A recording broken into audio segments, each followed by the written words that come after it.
नमस्कार। दिन भर की हर खबर से आपको करने खबरदार, मैं हूं श्वेता सिंह। 2011 की जनगणना के मुताबिक भारत में 14% मुस्लिम आबादी है, यानी करीब 17 करोड़ मुस्लिम भारत में रहते हैं, जो इंडोनेशिया और पाकिस्तान के बाद दुनिया की तीसरी बड़ी मुस्लिम आबादी वाला देश है। इन 17 करोड़ मुसलमानों में 8 करोड़ से ज्यादा महिलाएं हैं। आज इलाहाबाद हाईकोर्ट ने सवाल उठाया कि क्या इतनी बड़ी आबादी को उन निजी धार्मिक कानूनों के भरोसे छोड़ा जा सकता है जो महिलाओं के साथ अन्याय करते हैं, देश को आगे बढ़ने से रोकते हैं। और यह न सिर्फ क्रूरता से भरे धार्मिक प्रचलन है, बल्कि संविधान के खिलाफ भी है। आज हम खबरदार में जिन तीन तलाक के मुद्दे का पूरा विश्लेषण करेंगे और यह सवाल पूछेंगे कि आखिर भारत आजादी के 70 साल बाद भी 3 तलाक जैसी कुप्रथाओं से क्यों चिपका है। यह सवाल इसीलिए क्योंकि दुनिया भर में 20 से ज्यादा मुस्लिम बहुल देश 3 तलाक की प्रथा को खत्म कर चुके हैं। इजिप्ट पहला ऐसा देश था जिसने 1929 में ही तलाक की प्रक्रिया में बड़ा सुधार किया था।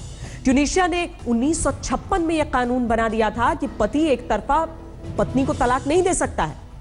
Turkey, Syria, Pakistan, Bangladesh, Iraq जैसे देशों में भी एक साथ 3 बार तलाक कहकर शादी तोड़ना मान्य नहीं है। यहां तक कि भारत में शिया समुदाय भी एक बार में 3 तलाक के जरिए तलाक लेने को सही नहीं मानता है। इलाहाबाद हाईकोर्ट ने 3 तलाक पर सबसे तीखी टिप्पणी की है। 5 दिसंबर को हाईकोर्ट ने बुलंदशहर के एक 53 वर्ष के व्यक्ति की याचिका को खारिज करते हुए एक ऑर्डर दिया था। यह व्यक्ति 23 वर्ष की लड़की से दूसरी शादी करने के बचाव में था। 3 तलाक को हथियार बनाकर अपनी पहली पत्नी से छुटकारा पाने में लगा था। इसी मामले में 3 तलाक पर हाईकोर्ट ने वो क्रांतिकारी विचार दिए हैं जिन्हें कहने की हिम्मत न भारत के राजनीतिक दलों के पास रही है, न सरकारों के पास रही है। तलाक, तलाक, तलाक। अपने पति से 3 बार ये शब्द सुनकर किसी मुस्लिम महिला की जिंदगी तबाह हो जाती है। इसे रोक लेना उसके बस में नहीं है, क्योंकि धार्मिक मामलों में निजी कानूनों का हवाला देकर इसे सही ठहरा दिया जाता है। लेकिन आज मुस्लिम महिलाओं के लिए तलाक, तलाक, तलाक वाले टॉर्चर पर इलाहाबाद हाईकोर्ट ने ऑर्डर वाला कानूनी डंडा चलाया है। इलाहाबाद हाईकोर्ट ने अपने एक ऑर्डर में 3 तलाक के प्रचलन को क्रूर बताया है, और न सिर्फ क्रूर कहा है बल्कि इस इंस्टेंट डाइवोर्स को सबसे गरिमाहीन बताया है, जो भारत को एक राष्ट्र के तौर पर बनने में बाधा डालता है और पीछे खींचता है। कोर्ट का मानना था कि लोग अपनी सुविधा के अनुसार 3 तलाक कह करके तलाक ले रहे हैं, जबकि संविधान से ऊपर न कोई धर्म है, न कोई जाति है और न कोई व्यक्ति है। इसलिए संविधान की अगर मर्यादा यह है कि सभी को समान रूप से अधिकार मिलना चाहिए, तो केवल 3 तलाक कह करके कोई भी व्यक्ति अपनी जिम्मेदारियों से बच नहीं सकता। इलाहाबाद हाईकोर्ट ने 3 तलाक को क्रूर बताने वाले कड़े ऑब्जर्वेशन अपने 5 दिसंबर के एक ऑर्डर में दिए हैं। हाईकोर्ट में बुलंदशहर की 23 वर्ष की लड़की और 53 वर्ष के पुरुष ने याचिका लगाई थी। इस 53 वर्ष के पुरुष ने पत्नी को 3 तलाक बोलकर 23 वर्ष की लड़की से शादी की थी। 53 वर्ष का पुरुष और 23 वर्ष की लड़की सुरक्षा की गुहार लेकर हाईकोर्ट पहुंची थी, और वो ये आरोप लगा रहे थे कि उन्हें पुलिस और लड़की की मां परेशान कर रहे हैं। याचिकाकर्ताओं ने कहा कि दोनों वयस्क हैं और उन्हें अपना पार्टनर चुनने का अधिकार है, और उनको संविधान के तहत मिले जीने के अधिकार और निजी आजादी से वंचित नहीं किया जा सकता। लेकिन हाईकोर्ट ने इनकी याचिका और दलीलों को खारिज कर दिया और अपने ऑर्डर पर 3 तलाक के मुद्दे को लेकर सबसे तीखी टिप्पणी की। हाईकोर्ट ने कहा कि सबसे ज्यादा परेशान करने वाली बात यह है कि इस मामले में पुरुष याचिकाकर्ता ने अपने गुप्त उद्देश्यों में पत्नी को तलाक देने के लिए इंटेस्ट डिवोर्स यानी 3 तलाक को हथियार बनाया। महिला याचिकाकर्ता अपना परिवार छोड़कर पुरुष याचिकाकर्ता के साथ चली गई। इससे पुरुष याचिकाकर्ता ने अपनी पहली पत्नी से छुटकारा पाने का फैसला कर लिया। कोर्ट को यह सवाल परेशान करता है कि क्या मुस्लिम पत्नियों को यह अन्याय सहते रहना चाहिए? क्या उनके निजी कानून इन दुर्भाग्यशाली पत्नियों के लिए इतने क्रूर बने रहेंगे? क्या इस अन्याय को खत्म करने के लिए निजी कानूनों को संशोधित किया जा सकता है? न्यायपालिका की अंतरात्मा इस तरह की राक्षसी प्रवृत्ति से बेहद परेशान है। हाईकोर्ट में जस्टिस सुनील कुमार की सिंगल जज बेंच ने 3 तलाक के मुद्दे पर धार्मिक कानूनों की भी चीर-फाड़ कर दी। हाईकोर्ट ने कहा है कि भारत में जो मुस्लिम कानून लागू होता है वो उन भावनाओं के विरुद्ध है जो पैगंबर या फिर पवित्र कानून द्वारा रखी गई हैं। इस्लाम में तलाक की इजाजत तभी है जब कोई एक्सट्रीम इमरजेंसी या बुरे हालात अपने चरम पर पहुंच जाए। जब सुलह के सभी प्रयास फेल हो जाएं, तभी दोनों पक्ष शादी तोड़ने की प्रक्रिया पर आगे बढ़ते हैं। बिना ठोस कारण के तलाक को धर्म और कानून की नजर में सही नहीं ठहराया जा सकता। कई इस्लामिक देशों में पुरुष को कोर्ट में तलाक के कारण बताने पड़ते हैं, तभी तलाक मिल पाता है। इलाहाबाद हाईकोर्ट ने 3 तलाक के मुद्दे पर अपनी पूरी बात रखी और न सिर्फ इसे क्रूर बताया बल्कि इस्लाम की भावनाओं के खिलाफ बताया, बल्कि एक आधुनिक और धर्मनिरपेक्ष राष्ट्र में ऐसे प्रचलन को गलत बताया। हाईकोर्ट ने कहा कि सिर्फ भौगोलिक सीमाएं ही भारत को राष्ट्र के तौर पर व्याख्या नहीं करती। इसे इस पैमाने पर भी देखना चाहिए कि कैसे संपूर्ण मानव विकास के पैमाने पर हम कहां खड़े हैं और समाज महिलाओं के साथ किस तरह का व्यवहार करता है। मुस्लिम समुदाय भारत की आबादी का एक बड़ा हिस्सा है, इसीलिए इतने बड़े समाज को उन निजी कानूनों के भरोसे नहीं छोड़ा जा सकता जो महिला पुरुष में भेदभाव और रूढ़िवादिता को बढ़ावा देते हैं। ये देश और समाज के हित में नहीं है। महिलाओं को इस कानून की दया पर नहीं रखा जा सकता जिनसे कुछ लोग अपने हिसाब से पवित्र कानून की व्याख्या करते हैं। निजी कानून किसी भी समाज में हो, वो संविधान से व्यक्ति को मिले अधिकारों से बड़े होने का दावा नहीं कर सकते। अपने ऑर्डर में हाईकोर्ट ने सब कुछ कहकर यह भी कह दिया कि अब उसे 3 तलाक के मुद्दे पर ज्यादा नहीं कहना है, क्योंकि मामला अभी सुप्रीम कोर्ट में है। सवाल यह है कि क्या हाईकोर्ट के इस ऑर्डर का सुप्रीम कोर्ट की सुनवाई पर कुछ असर पड़ेगा, जहां 3 तलाक पर बैन लगाने वाली याचिकाओं के खिलाफ याचिकाएं लगी हैं। इलाहाबाद से विमल श्रीवास्तव के साथ आनंदिया और हिमांशु मिश्रा, दिल्ली आज तक। क्या सती प्रथा, जौहर, बाल विवाह, यहाँ तक कि कन्या भ्रूण हत्या, ये सब प्रथाएं नहीं बन गई थी? ये सब धार्मिक प्रथाएं नहीं थी? उन पर पाबंदी लगाई गई, फिर 3 तलाक पर आखिर क्यों नहीं? 3 तलाक को लेकर मुस्लिम महिलाएं वर्षों से आवाज उठा रही हैं, जिसे कट्टरपंथी पसंद नहीं करते हैं। लेकिन आज हम आपको तलाक के मामलों में पूरे देश की तस्वीर दिखाएंगे और ये बताएंगे कि आखिर 3 तलाक का सबसे आसान शिकार कैसे मुस्लिम महिलाएं बनती हैं। वर्ष 2011 की जनगणना के मुताबिक भारत में हर 1000 शादी पर महिलाओं के लिए तलाक की संख्या का राष्ट्रीय औसत 3.10 है। लेकिन मुस्लिम समाज में हर 1000 शादी में महिलाओं के लिए तलाक की संख्या का औसत 5.63 है, यानी करीब करीब 2 गुना।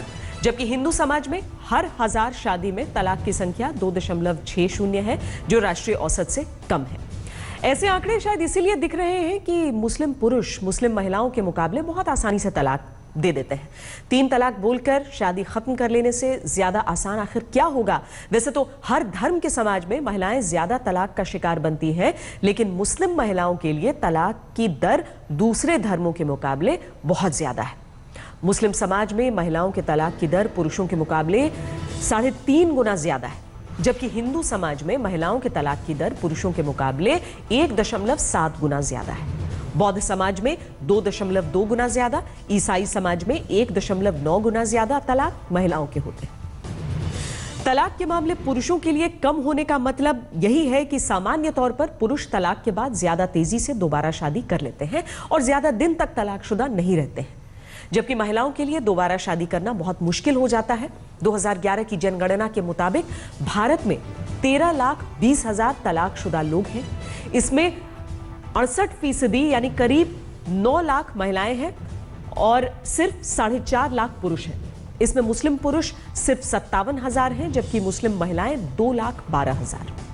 मुस्लिम समाज में 44% तलाकशुदा महिलाएं 20 से 34 वर्ष की हैं। यानी कुल मिलाकर आंकड़े बताते हैं कि तलाक का सबसे आसान शिकार मुस्लिम समाज की महिलाएं बनती हैं और उनको दोबारा शादी करने में भी दिक्कत आती है, जिसकी वजह से मुस्लिम समाज में तलाकशुदा पुरुषों के मुकाबले तलाकशुदा महिलाओं की संख्या 3 गुना से भी ज्यादा है और इसमें 3 तलाक जैसी परंपराएं सबसे बड़ी वजह बनती है। याद कीजिए, नोटबंदी का ऐलान करते वक्त प्रधानमंत्री नरेंद्र मोदी ने क्या कहा था?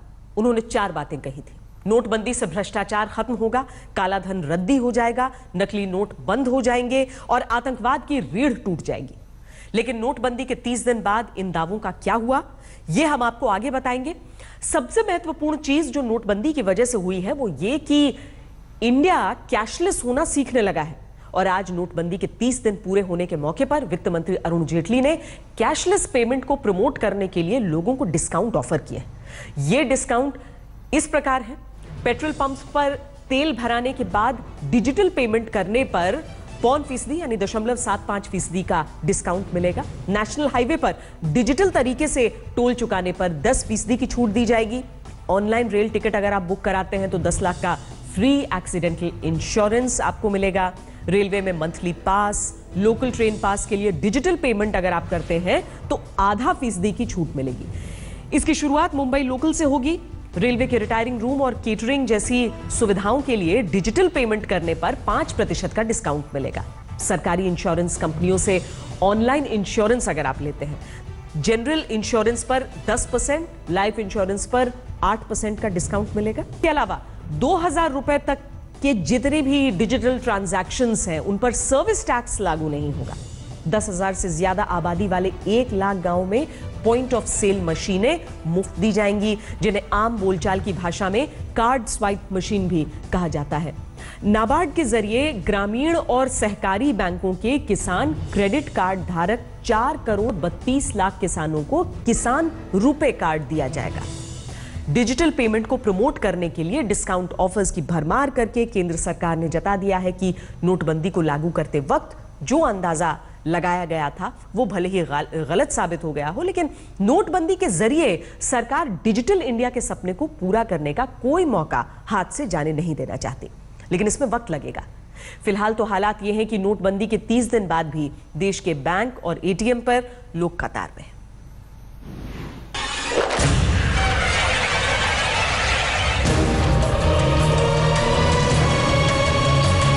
10 तारीख की मेरी लड़के की शादी है, मैं 30,000 रुपए नहीं जुटा पाया हूँ बैंक से। इस वक्त हम दिल्ली की यमुना विहार इलाके में मौजूद है। मेरे पीछे आप देख सकते हैं पंजाब नेशनल बैंक है। तो सबसे पहले इनको ये करना था, पहले कैश छाप लेना था। ये तकलीफ है कि अपने पैसे अपने बैंक से निकालने में तकलीफ हो रही है हम लोगों को बहुत ज्यादा। नोटबंदी का जो सबसे पहला असर देखने को मिलता है वो घरों पर मिलता है। बैंक में कैश ही नहीं है तो यहाँ पे लाइन लगाने से भी फायदा नहीं। करप्शन के अगेंस्ट अगर हम साथ दे तो हो सकता है कुछ इम्प्रूवमेंट फ्यूचर में देखने को मिले। ऐसी उम्मीद हम लगे लाइन में। नंबर इसलिए नहीं आता यहाँ पर जनता का कि पहले तो 4 इधर से लेते हैं, 10 पीछे से लेते हैं। दर खुले मुश्किल से मिलते हैं, किस्मत के भी और एटीएम के भी। बहुत कठिन है डगर कैश की।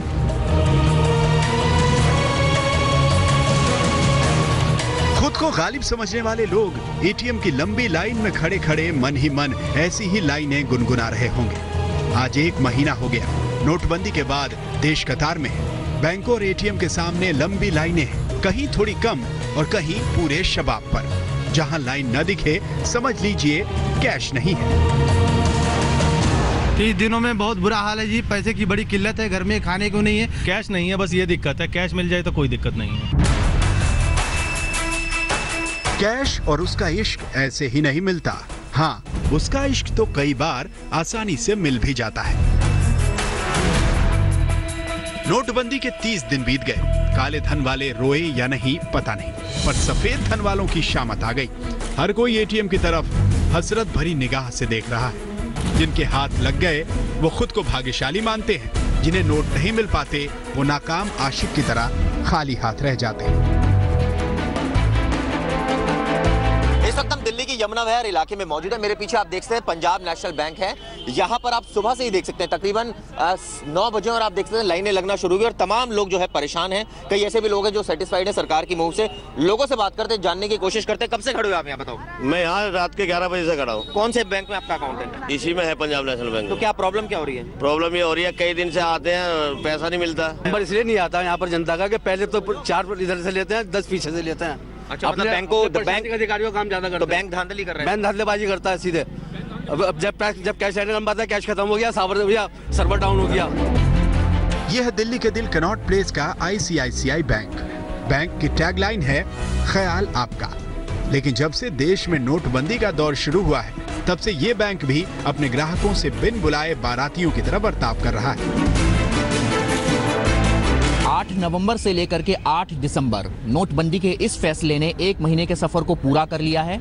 ऐसे में पब्लिक कितना सफर कर रही है इसकी सूरत हाल आप देख सकते हैं अपने कैमरे की तस्वीरों में।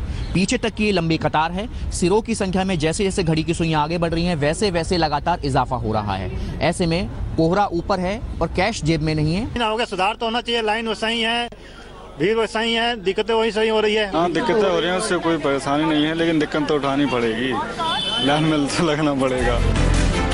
एक बात तो माननी पड़ेगी, अगर हम भारतीय ठान लें तो बड़ी से बड़ी मुश्किल के आगे चट्टान बनकर कतार में खड़े हो जाते हैं। नोटबंदी के ऐलान का लोगों ने स्वागत किया था। 1 महीने बाद भी लोग कह रहे हैं परेशानी तो है, लेकिन फैसला बहुत अच्छा है।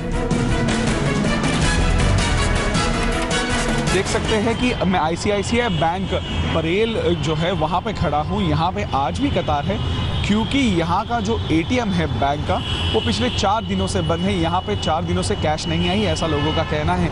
इसलिए लोग जो है जिनका अकाउंट इस बैंक में है वो यहाँ पे खड़े हैं विड्रॉ करने के लिए कैश, कुछ लोग डिपॉजिट के लिए खड़े हैं। अब मुझे बताइए, सरकार ने ये डिसीजन लिया था 1 महीने पहले, आज 1 महीना पूरा हुआ है, क्या इसका असर आपकी लाइफ पे हुआ है? असर तो परेशानी छोड़ के और दूसरा कुछ नहीं हुआ। I have an account here. ATM is always closed. Even yesterday when I came, they said no cash. Okay. Even in the bank there was no cash yesterday.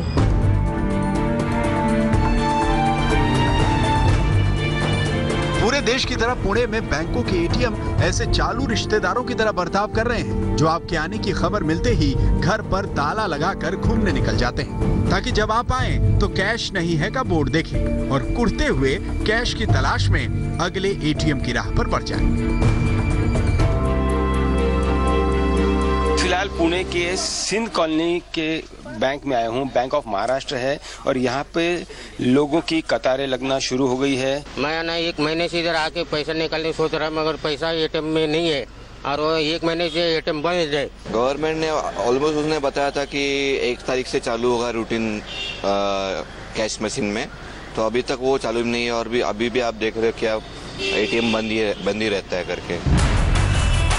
Varanasi PM का संसदीय क्षेत्र है। नोटबंदी के 30 दिन बाद लोगों की राय जानने के लिए हमने बैंकों और ATM का रुख किया तो चेहरों पर परेशानियों के भाव दिखे और जुबान से नोटबंदी का समर्थन करने वाले बोल। नजारा दिल्ली, मुंबई, कोलकाता, बैंगलोर में ही नहीं है, बनारस है। ये देखिए, एक ATM है, शायद पैसे हैं और चूंकि कुछ ATM में चल रहे हैं और इस वजह से आपको पता लग जाएगा कि कितनी लंबी लाइन है। कब से खड़े लाइन में? पैसा है ATM में? ATM में पैसा है, बट हम लोग 1.5 घंटे से लाइन में लगे हुए हैं। लाइन बहुत ज्यादा काफी। ATM के भरोसे थे ना कि अब ATM 20 दिन हो गए, 25 दिन हो गए, इजीली मिल जाएगा, बट हम सुबह से देख रहे हैं, हम 18 ATM जा चुके हैं, कहीं नहीं मिला हमें। 30 दिसंबर तक का उन्होंने समय मांगा था। यदि 30 दिसंबर के अंदर व्यवस्था सुदृढ़ नहीं हो जाती है तो धैर्य की सीमा टूट जाएगी। वैसे ये अच्छी चीज है, बस प्रॉब्लम्स हो रही है लोगों को क्योंकि बैंक्स में पैसे नहीं है, ATMs में पैसे नहीं है। बाकी overall it's a good decision by government, so because it is supporting the youth.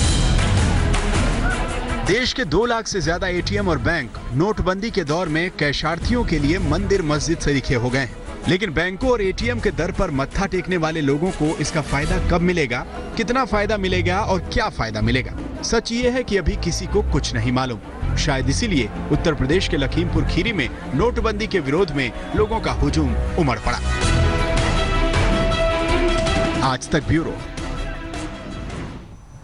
नोटबंदी के 30 दिन बाद एक बात साफ हो चुकी है कि जैसा सोचा गया था कि काला धन बैंकों में नहीं लौटेगा, वो हुआ नहीं, बल्कि इसका उल्टा हो गया। नोटबंदी से पहले देश में 14,17 करोड़ रुपए के 500 और 1000 के नोट चलन में थे। नोटबंदी के बाद 1 महीने में बंद किए गए 1000 और 500 की शक्ल में 11,55,000 करोड़ रुपए बैंकों में जमा हो चुके हैं। अनुमान यह है कि अगले 3 हफ्तों में 14 लाख करोड़ रुपए से ज्यादा बैंकों में जमा हो जाएंगे, यानी रद्द हुई करीब सारी करेंसी बैंकों में वापस जमा हो जाएगी। जबकि सरकार को उम्मीद थी कि करीब 3 लाख करोड़ रुपए का काला धन अर्थव्यवस्था से गायब हो जाएगा। जाहिर है ऐसा हुआ नहीं, उल्टे अर्थव्यवस्था की विकास दर को धक्का और लग गया। रिजर्व बैंक ने भी मान लिया है कि नोटबंदी की वजह से देश की GDP विकास दर 7.6% से घटकर 7.1% रह सकती है। यानी नोटबंदी की वजह से GDP विकास दर में आधा फीसदी की गिरावट का अंदेशा जता दिया गया है। यही वजह है कि काले धन को रद्दी बनाने के उद्देश्य से लाई गई नोटबंदी स्कीम का सरकारी फोकस अब कैशलेस इकोनॉमी की तरफ शिफ्ट हो गया है। लेकिन कैशलेस इकोनॉमी रातों रात नहीं पैदा हो जाएगी, इसमें वक्त लगेगा। तब तक लोगों को नोटबंदी के कड़वे घूंट पीते रहने पड़ेंगे। फिर चाहे लोग नोटबंदी के समर्थन में हो या विरोध में, कोई फर्क नहीं पड़ता। आपने बोला है कि पेट्रोल और डीजल सस्ता आपको मिलेगा, कुछ छूट मिलेगी अगर आप डिजिटल तरह से पेमेंट करते हैं, डेबिट कार्ड का प्रयोग करते हैं, ऑनलाइन टिकटें बुक करते हैं, उन पे कुछ छूट मिलेंगी। पर यहीं पे ये सवाल उठ रहा है, ये पहले क्यों नहीं आई? जब ये टेक्नोलॉजी आई थी ना, तब तो इस पे चार्ज करते थे। टेक्नोलॉजी आई तब देखते थे ना, कोई डिजिटल करता था तो बोले हम चार्ज करेंगे। अभी डीमोनेटाइजेशन के बाद इसकी डिमांड भी बढ़ी है और हमें लगा कि ये अब इसलिए इसको इस समय बहुत यूं समझिए जागरूकता अभियान के माध्यम से, कैंपेन के माध्यम से, एक अभियान के नाते हमने लिया कि कैश टू जीडीपी में कैश ट्रांजैक्शन का फ्लो हमारे इंडिया में 12% के आसपास, जो डेवलप्ड कंट्री है वहाँ 4% है। अब 4% और 12% का बड़ा गैप है।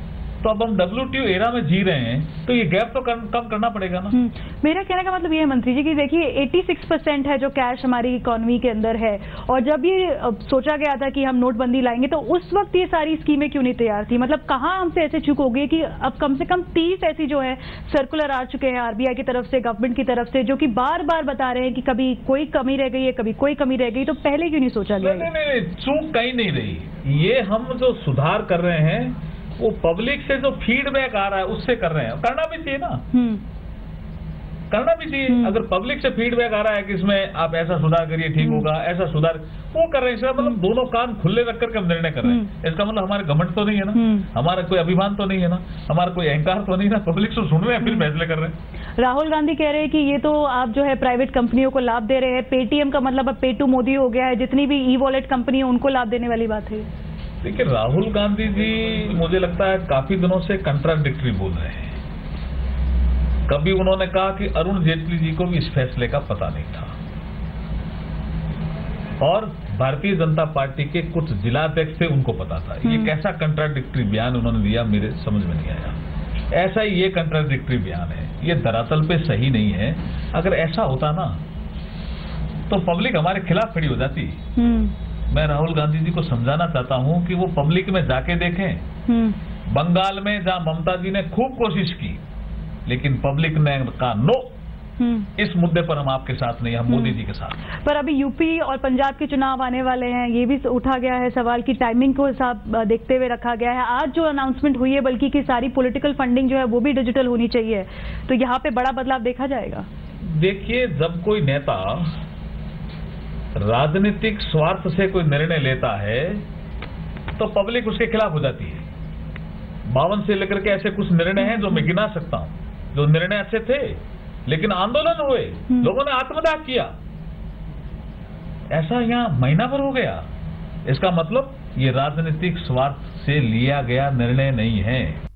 नोटबंदी के 30 दिनों में यूं तो सरकार ने कई काम किए हैं, जिनमें से एक बड़ा काम यह हुआ है कि देश में 2 लाख से ज्यादा एटीएम मशीनों में से करीब 90% में नए नोटों के हिसाब से बदलाव कर दिए गए हैं। लेकिन इन एटीएम मशीनों में एक दिन में सिर्फ एक बार ही कैश डाला जा रहा है। इसकी एक वजह यह भी है कि जितने नोट बंद हुए हैं उतने नोट छापने में सरकारी प्रिंटिंग प्रेस को दिन रात चलाए रखने के बावजूद कुछ महीने लगेंगे। Centre for monitoring Indian economy के मुताबिक नोटबंदी से 1,28,000 करोड़ का नुकसान पहले 50 दिन में होने जा रहा है। ये नोटबंदी के साइड इफेक्ट हैं जिन्हें पूरा हिंदुस्तान मिलकर मुकाबला कर रहा है। लखनऊ में एटीएम की कतार में खड़े शैलेंद्र अग्रवाल निकले तो थे बरेली जाने के लिए, लेकिन चारबाग रेलवे स्टेशन से 6 किलोमीटर दूर हजरतगंज आना पड़ा। रेलवे स्टेशन पर एक भी एटीएम काम नहीं कर रहा था, इसीलिए शैलेंद्र अपनी ट्रेन छोड़कर 2 घंटे तक एटीएम की लाइन में खड़े रहे। एटीएम से कोई भी काम नहीं कर रहा। मैं तो चारबाग से आ रहा हूँ सीधा वहां से, और अभी तक कोई भी रास्ते में मुझे एटीएम काम करता हुआ नहीं दिखाई दिया। इवन यहाँ HDFC का एक वो हजरतगंज में एटीएम था हलवासिया पे, वो पहले काम करता था, आज वो भी बंद लिखा हुआ है, आउट ऑफ कैश लिखा हुआ है उसमें। तो आप क्या ट्रेन पकड़ने वाले थे? हाँ, मुझे ट्रेन पकड़नी थी, अब मैं उसको छोड़ करके मैं पहले पैसे निकालने के लिए आया हुआ हूँ। नोटबंदी के दौर में पीएम मोदी के संसदीय क्षेत्र वाराणसी का क्या हाल है, ये जानने के लिए आज तक की टीम वहाँ के एक गाँव में पहुंची। लोग आग के सामने बैठे बातें कर रहे थे। हॉट टॉपिक था पीएम मोदी ने नोटबंदी करके सही किया या गलत। हाँ सर, थोड़ी परेशानी तो है लेकिन बहुत ज्यादा असर नहीं है इसका। काले धन पर सरकार कह रही है कि लगाम लगेगी, विपक्ष सहमत नहीं है, तो आप भी मानते हैं कि वाकई काले धन पर इससे लगाम लगेगी? लग रहा है। लोग गंगा में नोट फेंक रहे हैं, नाले में नोट फेंक रहे हैं। नंबर 2 का जो काम हो रहा था उस रुकेगा। नोटबंदी को पूरा महीना हो चुका है। शुरुआत में तो कारोबार ठप हो गया था, अब बाजारों में रौनक लौटने लगी है। दिसंबर के महीने में अक्सर लोग घूमने का प्लान बनाते हैं। लेकिन टूरिस्ट देसी हो या विदेशी, अचानक हुई नोटबंदी ने हॉलीडे खराब कर दी है।